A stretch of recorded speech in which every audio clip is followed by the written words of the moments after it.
এবার আমরা এই কবিতাটি অভিনয় করে শিখবো। কিভাবে শিখবো?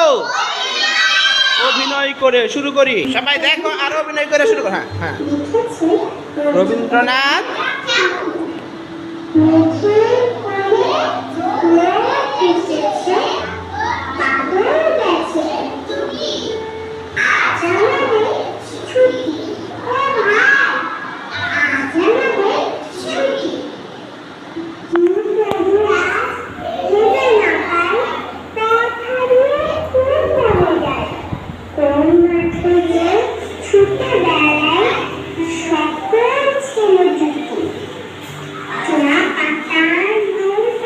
এবার কেমন লাগলো তোমাদের কবিতাটা?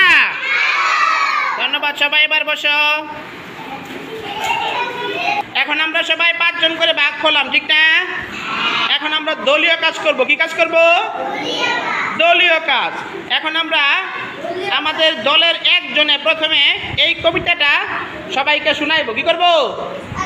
সবাইকে শোনাইবো, দলের সবাইকে শোনাইবো। পরে এইভাবে একজন একজন সবাই শিখবো, নাকি? যে না পারবে তাকে আমরা বলে দিব। কি করব? আর কোনো দলের মধ্যে যদি তোমরা কাজ না বুঝো, কবিতা না পারো, আমাকে বলবা, আমি শিখাই দিব, ঠিক আছে? এবার শুরু করো তোমরা, একজন আরেকজনকে শেখানো। শুরু করো।